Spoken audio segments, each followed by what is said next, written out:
Okay. Looks like it's gonna work. How about that? Oh my goodness. Just we Amazing.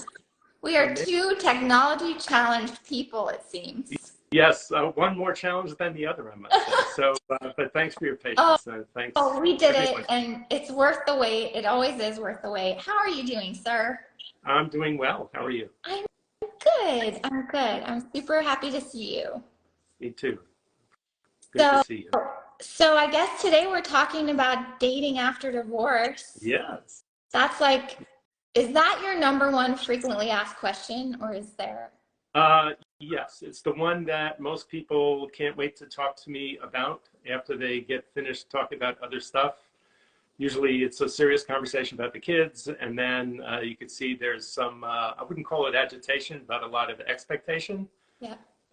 And people are nervous. Usually they bring it up when they've met someone and they're excited and are unsure of what to do with the feelings that pop up, certainly the first time that they start dating or consider dating somebody. Yeah. So yeah, it's asked a lot. It is a big source of anxiety for me, or at least it has been in the past, not necessarily now. But yeah. I guess the first question I had when I was starting that process is like, where do you even go to meet people these days? Because it's a whole different world than it was, 14, 15 years ago.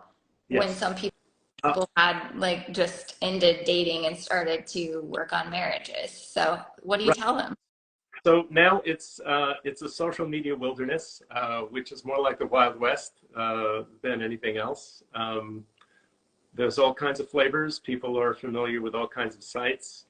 But I think if you haven't been out of a relationship and trying to start a new one for a long time, it is pretty overwhelming.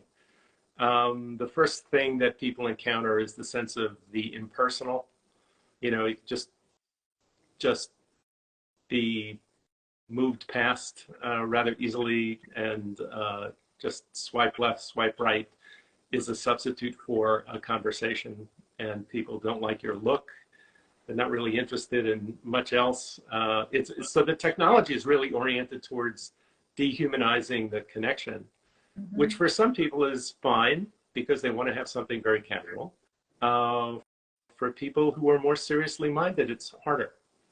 So then they try their hand at other dating sites, haven't been online for a long time, so they do conventional sites, or old conventional sites. I mean, everything is conventional now. And it's hard.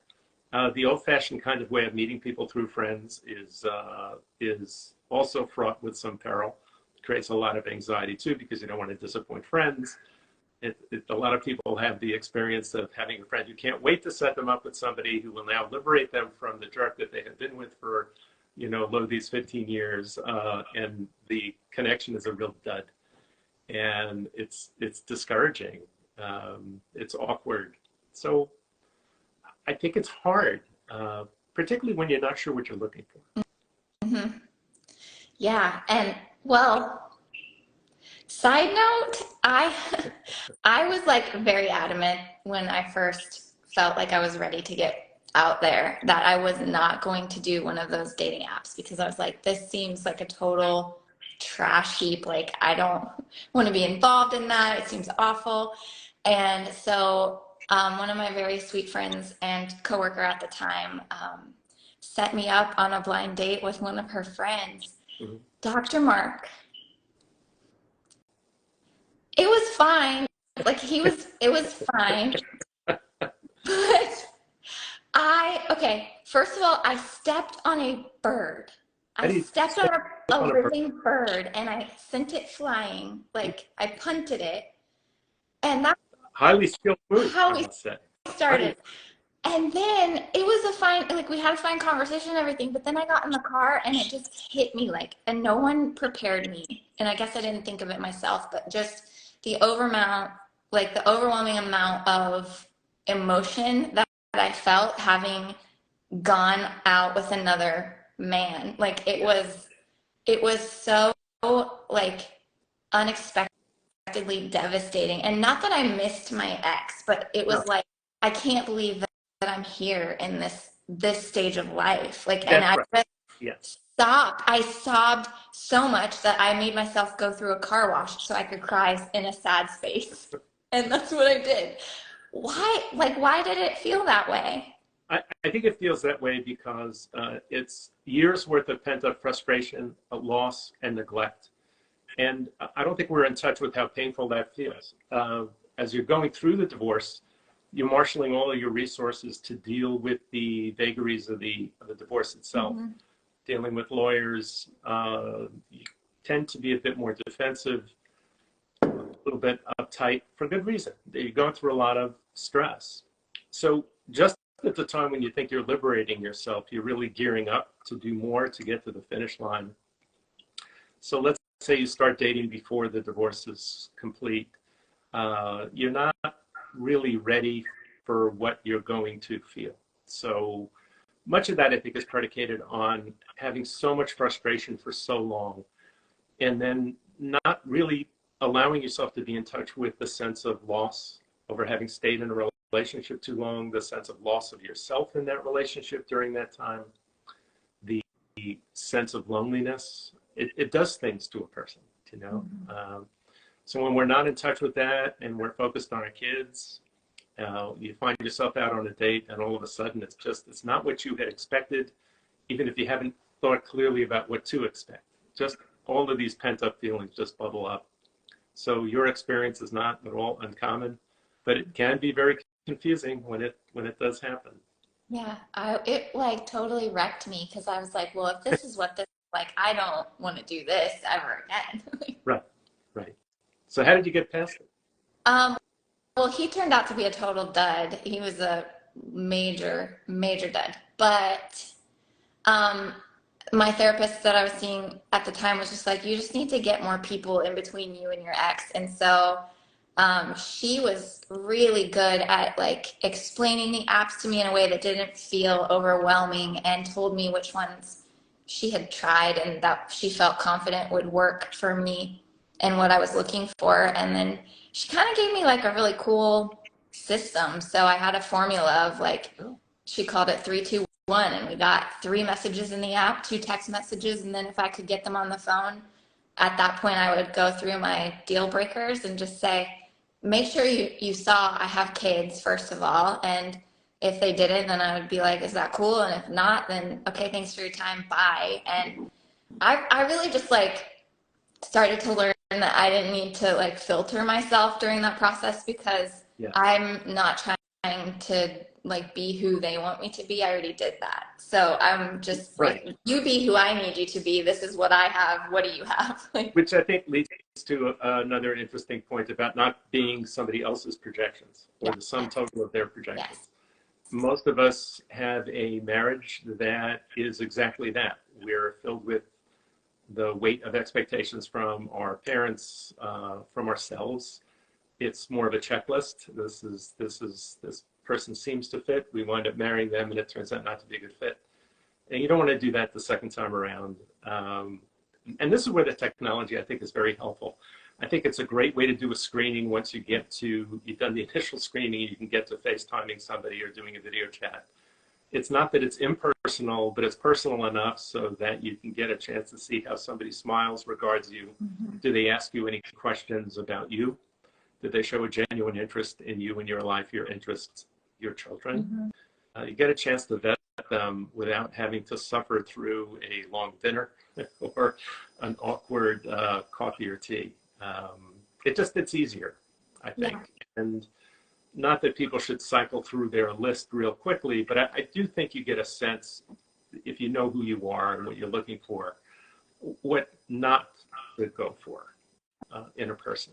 Oh, yeah. And there are deal breakers. If somebody doesn't want to, if it's clear in your profile that you have children and they seem to have disregarded or glossed over that point, that's not generally somebody who is going to be paying attention to other features about your character or Mm-hmm. persona. So yeah, uh, give yourself the latitude to explore, meet and greet more than one person and wait for something to come along that seems to suit you a bit. Then be curious and go out on a date, do something fun.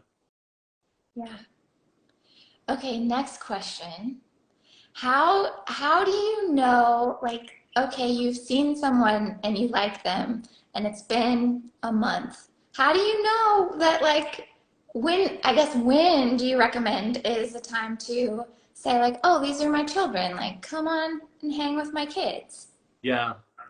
So I'm a bit of a hard case about something like this because I think what people do is they introduce their new love interest to the kids prematurely.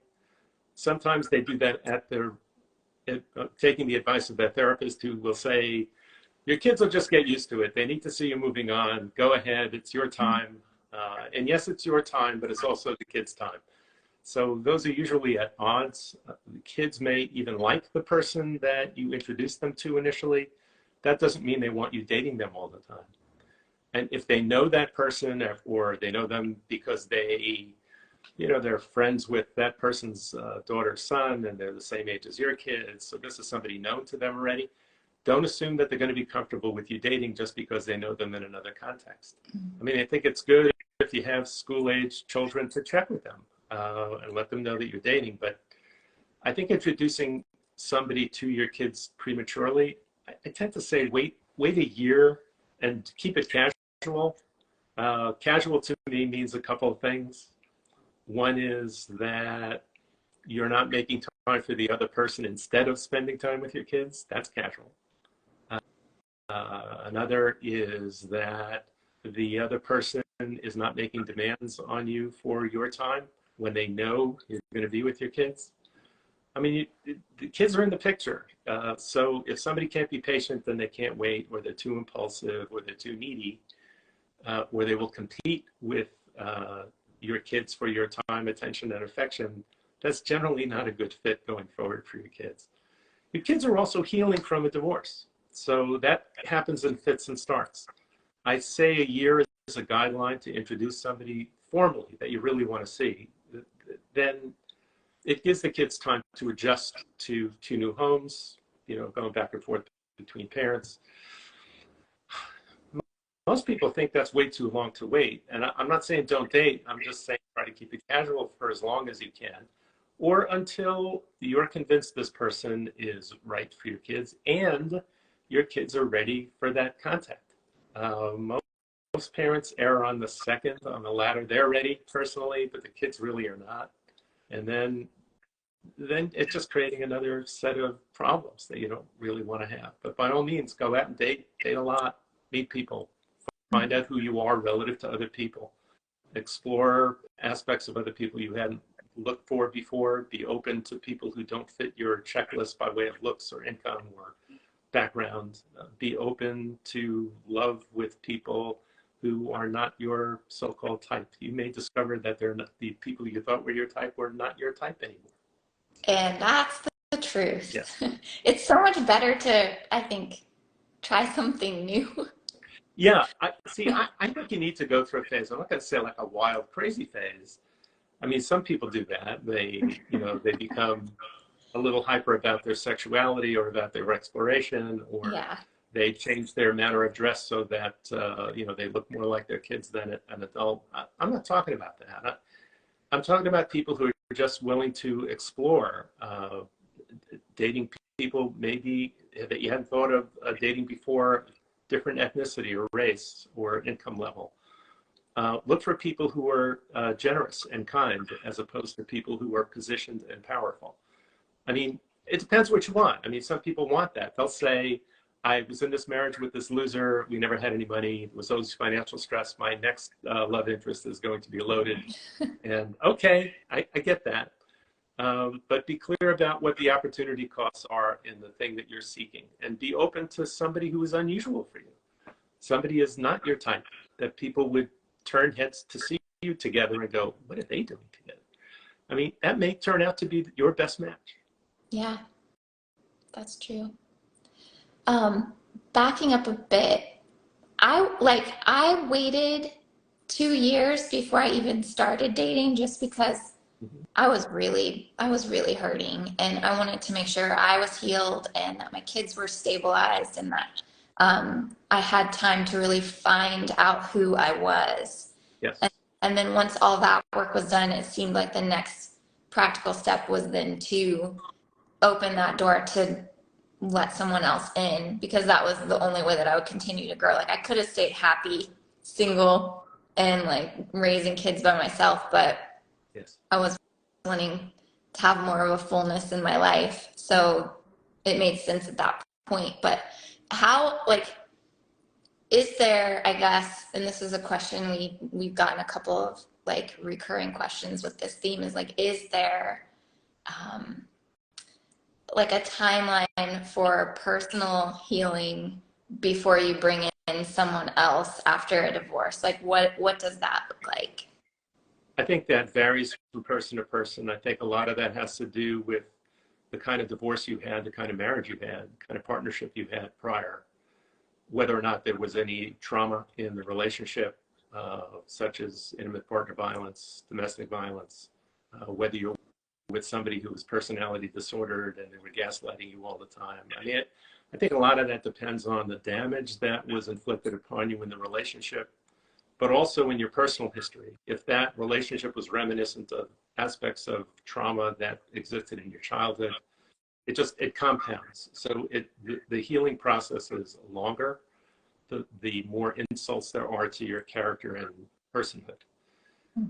If you've been in therapy with a really good therapist for a pretty long time, you've got a jump start on a lot of this, so you'll be ready sooner, even with some of that trauma if it was there. So I don't know that there's a hard, fast rule. I think when you get to the point where you're aware of your aloneness and your loneliness, and you have a yearning for connection, and it's not desperate, it doesn't cause you vast anxiety to think about being partnered, and that you're having active fantasies about engaging somebody, or your mind's beginning to really wander in that direction. I think it's time to explore, and then to do it in a way that is kind of careful. You put your toe in the water. Nothing wrong with going out on a few dates and deciding I'm not ready, and then taking a bit more time. But I think you get to the point where you're aware of your own yearning for connection. I think it's time to start looking. I mean, most people come to this after feeling terrible loneliness for an extended period of time, because they've been in a marriage that is bereft of that kind of time, attention, affection, devotion that they would like, and they like that. I mean, they enjoy that connection. So if you start feeling that, it's time to check it out. You could always back off a bit. Yeah, that's true. You can always say, never mind, change my mind. Yes. Yes. Yeah, that's the beauty of life.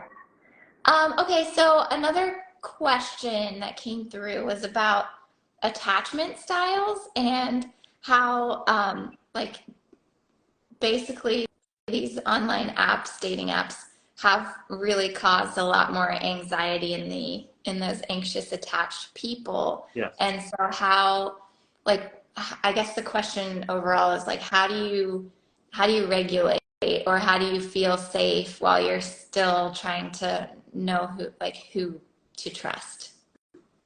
I think it's hard because one of the things that social media does do is that it also masks as much as it reveals, so that it's kind of hard to you think you know somebody and you've vetted them pretty well. I think the rule of thumb I have is when you're dealing with people who are well-intentioned, that is true. When you're dealing with people who are disordered and who are nefarious and just dishonest in their presentation, I'm talking about the kind of people who are prone to love bombing you, or just overwhelming you with spectacular offers of emotion and time, or gifts, or attention. I think that should raise some red flags. I'm sure everybody's really wonderful, but nobody's that wonderful.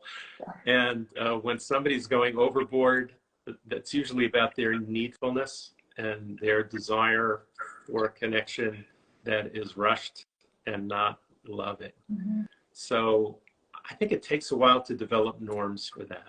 So what I would say is, be willing to screw this up. Have enough experiences that you can screw it up and step back and say, well, that was awful. Yeah. I'm not doing that again. I'm not going out with that guy again. Yeah. I'm not going out with her again. My goodness. Well, boy, did I make a mistake. And it turns out you're not making a mistake. You got more information because you actually met them.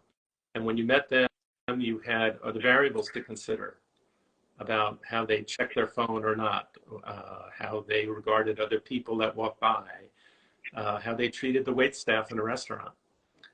You have other data points which speak to you and which you can't ignore. So be open to that happening. The fact that you may have vetted somebody and then you find out they're not who you thought they were, that's good. That's progress. That's good for you. Be willing to do that. You got to do that a lot. I'll share with you something my friend Bert shared with me. Bert is a psychiatrist who had a rule of thumb when I went through my divorce, and he said to me, said the following. He says, what percent guy are you? I said, Bert, what do you mean percent guy? So, well, are you in the top 5%, 10%? Are you in the bottom 5, 10%? You know, all the things, attributes you have, looks, intellect, kindness, you know, all the things that make up your self-concept. Where do you see yourself?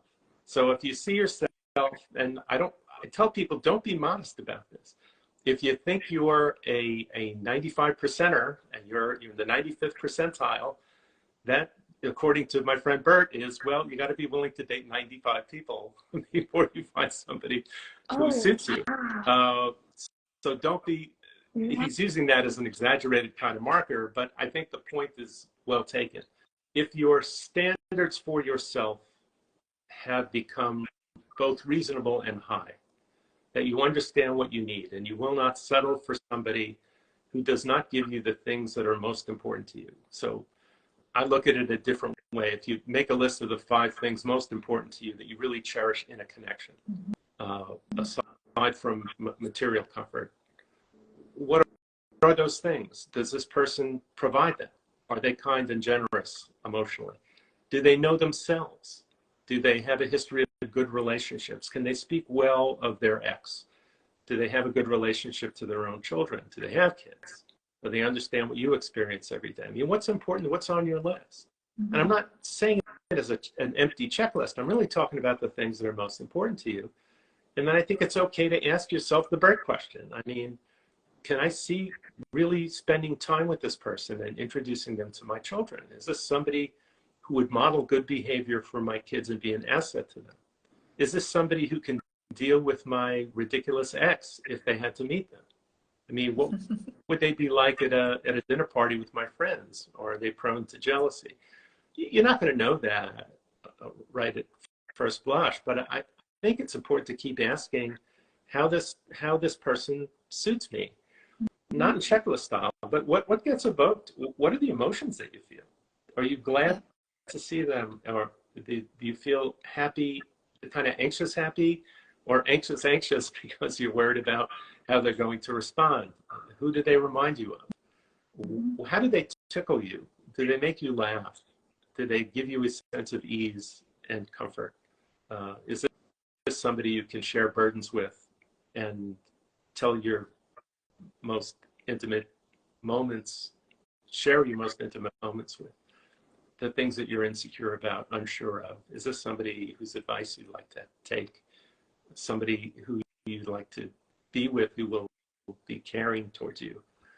I mean, all those things are different, I think, in how they're dosed for each person, but I think you need to find somebody who's the clearest expression of your best self. And that takes a little bit of doing.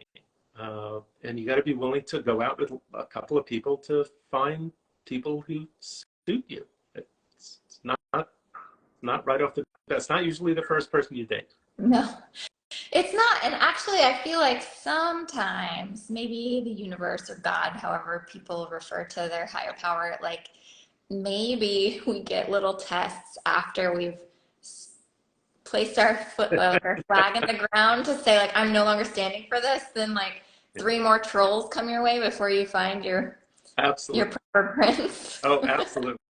3, 4, 10. Yeah. I mean, and they don't always appear as trolls. You know, they know how to, most people have learned how to clean up their act. So, and they get coached up by family, by friends, sometimes by their therapist, which is why you need to actually sit across from somebody, you know, once or twice to get a sense. The other part of that is sometimes, if you're too wedded to a checklist, you miss an opportunity. Some people are really shy and they behave oddly upon first meeting them. And they could be really cool people and really wonderful human beings. So you have to do this just with eyes open and your heart open. If your heart's closed, you're going to invite other people whose hearts are also closed. If you're not ready to be that open, just be honest with yourself about that. That's okay. You're not ready yet. Just not ready. Yeah. All right, moving into another question.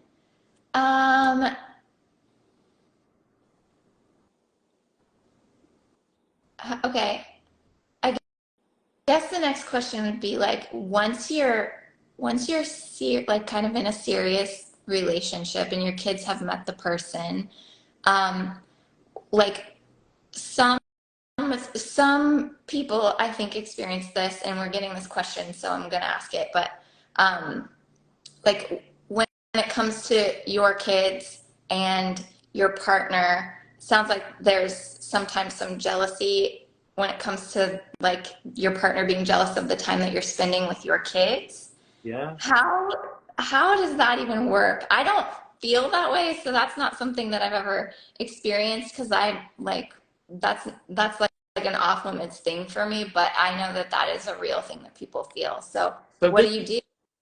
so I'm urging something here which seems a little bit paradoxical. I'm urging caution before you introduce somebody to your kids. And then when you do, that's when you really find out whether or not this person is a fit. So you could spend a lot of time with somebody and it's just the two of you. It's grand. You have great time. The sex is great. You laugh over dinner. You're great dancers together. You've met some of their friends and family, even like them. They like you. It seems all to fit. And then they meet your kids. And the kids stare at them, feel awkward around them, become sullen, withdrawn. And you find that either the kids are resistant or the person that you have all these hopes and dreams already mapped out in your head about is jealous of the time you spend with your kids. I remember after I divorced, I was dating somebody and I thought we were getting along really well, and I had my phone at the table. I always do, just in case my kids called.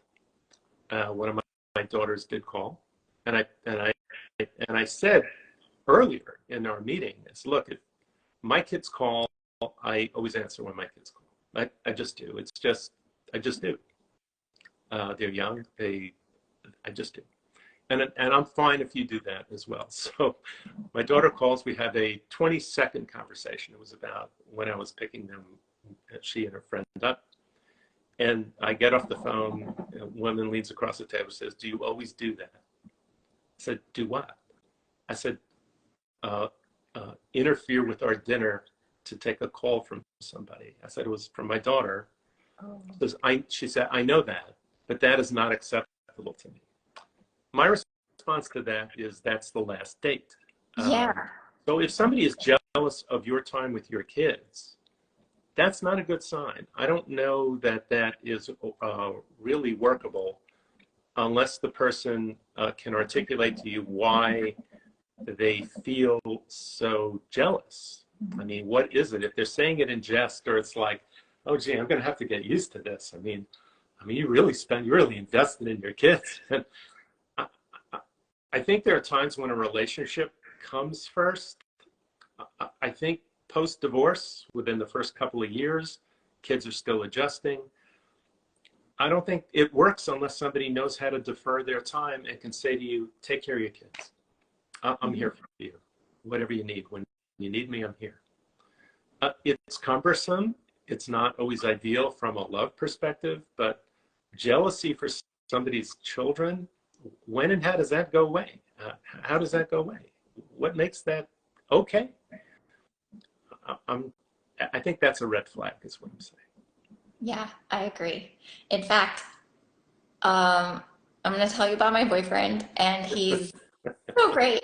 But when we had our first date, he just the way he talked about his girls and how obsessed he was with them, I was like, okay, he gets it. And like, he's a good, like, maybe over the top loves his kids like so much. And that just was so reassuring to me that like, okay, this is a process that I can respect. And I know that he will respect my process as well. And we've never had a single issue because I love his girls as much as I love my kids, but like I would never ask him to not spend time with them Right, because like, that's you, insane.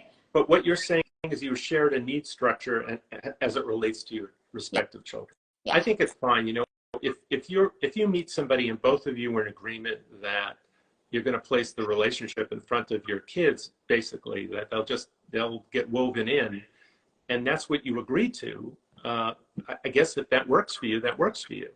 If your kids are already accustomed to you spending more time with other people than you spend with them, then it's not that much of a shift if you bring somebody else into the mix.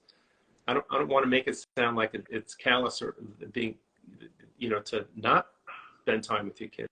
But this is about your need structure. right. If yours is organized around your kids and they are primary, and you need to find somebody else who shares that point of view about theirs, then you could be mutually respectful. The same is true if the kids are really just not that central.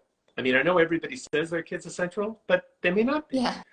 I mean, they may not be, and the kids may already know that and kind of be okay with it because that's normative to them. Oh yeah. I mean, in my case, growing up as a kid, my dad definitely wasn't a part of our lives, and I did not want him to be. So Right, right. yeah, that's that's a good point. Okay, so next question. Like, what do you do if one of your kids is struggling, like they like your partner or your girlfriend or boyfriend, but they are struggling to just understand their place in all of this now? Because I think that's a big question that kids have, particularly, tween type age group. There's a bit of a like, I'm trying to find myself, and now you've brought this other person in the mix. So what do you do with that, and how do you navigate that as a parent? I think first of all, you reinforce to this child who's usually kind of a tweener, teenager, that's going to have that particular kind of issue that you're there for them and that you will make time for them.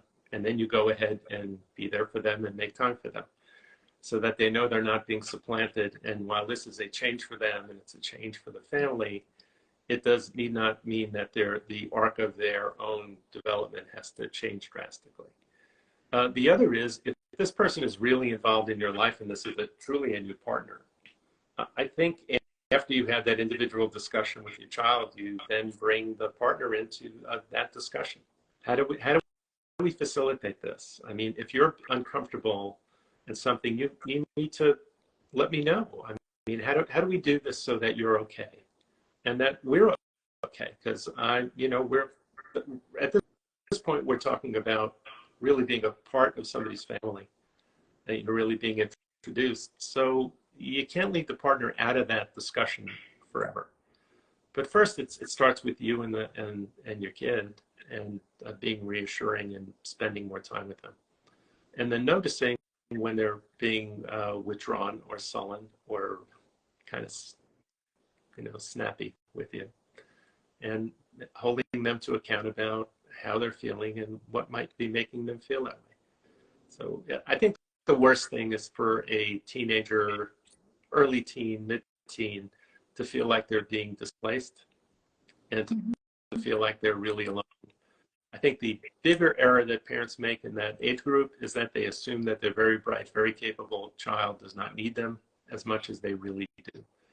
And they're unaware of how perfectly insecure they might be feeling, even though they appear to have lots of bravado and are a little bit cocky and argue with you all the time. They're not necessarily feeling as on top of their game as you might think they are. That's kind of for show. It's the protest is signifying their insecurity, not their security. So they need you. And I think sometimes we forget how much they still need it. Yeah, that's true. What about when it comes to adult kids? Like if you're in your mature phase of life and you're divorced now and dating for the first time in 50 years or something, and you've got, your adult kids not appreciating that, like how do you navigate that? Because I've seen it Yeah. in my Look, this family. is, I've seen it, yeah. like how do you, because to be quite honest, when it happened in my family, it just all went totally down the crapper. Well, So, this is something I'm actually familiar with personally. But the short answer is that your kids at any age are never not your kids. So they don't really see you as a full human being, even though they seem to see you as a full human being. They still see you as mom or dad. So they really don't want to see you outside that role, and their expectations and wishes for you, while they are good, and they don't want you to be alone or lonely, they want you to be partnered in a way that creates comfort for them, the same comfort that you provide for them in every other aspect of your life. So it's hard for adult kids to get their brain around their parent falling in love with somebody and kind of being giddy falling in love and stupidly in love with somebody. yeah. And experiencing that parent expressing a part of themselves that they had not seen with their other parent. Mm-hmm. So they grew up watching a marriage that was not that affectionate as they are now seeing with you and another person, where there's more humor, there's more easy laughter, there's more affection, um, there's more consideration and mutuality. That feels out of place to a lot of adult children. I think best thing is to reassure them that they will never be replaced or displaced, and to try to give them the explanation that you too are entitled to being happy and well, just as they have become in their lives. And you're asking them for the grace and courtesy to pursue your own life and make your own mistakes. Mm-hmm. I, I would urge them to be open-minded, and but some of this is this very primitive. They regress and they become little boys and girls again. It's a very odd thing, but it's a big thing. Now, if you meet somebody who's a real jerk, then that's a problem. But presumably, you're going to meet somebody who treats you well and you treat well, and you want to bring them into your family. I think you could arrange activities and opportunities for meeting that are non-threatening, over dinner, having a picnic, day at the museum, ball game, where they get a chance to see the person in kind of a natural habitat, if you will. So they're not as threatened, and there's not a lot of conversation required if they haven't met them yet. But I think it's this thing about asking for their patience and their consideration. I think it's really key.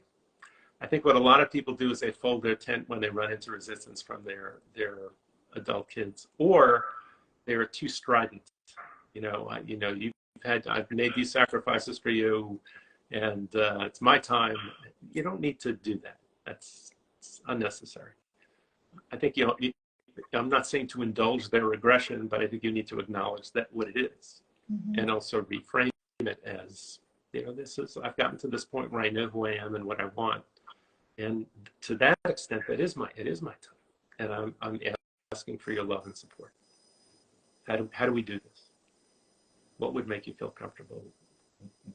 Yeah. For me in this relationship. And then listen and try and do it. Yes. Which is not always the easy part, listening. No, and look, your adult kids, particularly your adult kids with their own children and their own family, they're developing their own norms about how they want family to be and what it should look like. Mm-hmm. And if you're dating somebody that is not who they expected, they're not the right age or background or income level or professional status or, make whatever. I think it poses challenges, but I don't think you give up on who suits you to deal with the regress part of your adult children's projections. I mean, I don't think you do that. You need to talk to them and keep the dialogue open and be patient, because it may not change right away. Yeah, that's good advice for sure. Okay, I think we have time for one more question if you're down. Sure. Okay, cool. So let me see if I can find one. Okay, I think this is a really great question to end on. What are some effective strategies for building self-confidence and self-esteem while re-entering the dating world after divorce? Wow. First of all, if you're asking the question, I think it's important to be in therapy with somebody so that you talk about the things that are really terrifying, frightening, anxiety-provoking, and do it without feeling ashamed or guilty or stupid or silly. It's hard, particularly if it's been a long time since you've dated. It's just really daunting. If you're a shy person, an inherently shy person, or shy as a kid, if you're a person who's fairly introverted, it's difficult. So you need to have a plan for how you're going to do this, and how you, not just so you can regulate your anxiety, but also regulate how you meet people, how and when and where you meet them. You need to have a plan for that. You're going to do this online. You're going to vet people via FaceTime. Or are you going to meet for? I always suggest short meetings, by the way, not long dinners. Mm-hmm. If you meet for coffee and it goes well, or you meet for drink and it goes well, you'll wind up having dinner and spending 5 hours with somebody. But if you meet somebody and it's quick, and you've already, you could do the thing, which is pretty common. Have your best friend call you 15 minutes into the date. There's a phone call you've got to take. And it's, if you need to excuse yourself and leave, you've got to ready out. That sounds very manipulative, but I do think it's a survival strategy. You need to have several of those. How do I exit a lousy meeting? Who's checking up on me? So you have the social support. I mean, who's giving you the pep talk going in? Good friend, therapist. Mm-hmm. Who's going to debrief with you on the way out? And be prepared to be silly and say something kind of stupid. I mean, stumbling over yourself is part of this. So I think part of the self-concept piece of this is giving yourself permission to foul it up. Yeah. You're new at this. This is like learning to walk.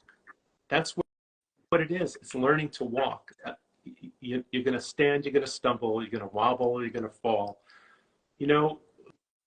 Like, the 1-year-old that's learning to do this, it's one of the funniest things to see is the kid who giggles, every time they fall down, and they belly laugh. I mean, I know it doesn't feel like that to you, but you have to develop a sensibility where this is just new, and how silly and ridiculous is this?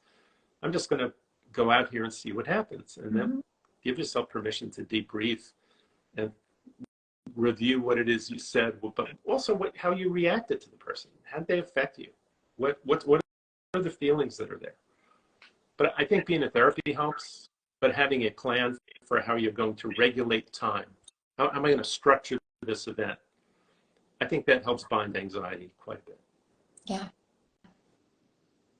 We got a comment here. It says, more important than managing the mechanics of dating, I think, is to work with your therapist and friends to get some real clarity on what your needs and wants are from dating and a potential partner. Yes. That's great.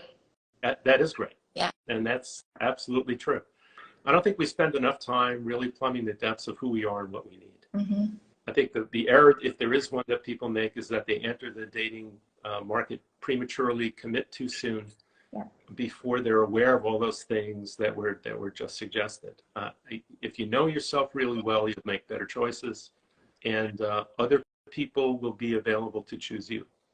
To the extent that you don't know yourself and you don't know what really motivates you and what captivates you and drives you, you're going to have a harder time as you date. Yeah. So true. Thanks for that comment. Okay, I think that's all of our questions. Is there anything, Dr. Marc, that you maybe what is a good piece of advice that we can end on, just for people who are about to enter this world or in this world, like what is one really solid piece of grounding advice that you can give as we It's really boring advice. It's to be really patient with yourself. Be willing to take risks and experiment a little. It'll help you figure out who you are and what you need. yeah. So be patient. There's no rush. You're a lovable person. There'll be a lot of people who you can love. Yeah. It's a matter of finding the one who suits you best. I love that. Oh, well, thank you, Dr. Mark, for your time tonight. And thanks to everybody who joined us. We'll Thank probably you. keep Thanks doing to these. everybody. They're super fun. Yes. Yes. Thanks a lot, Ashley. All right. We'll see you guys later. All right. Bye. See you.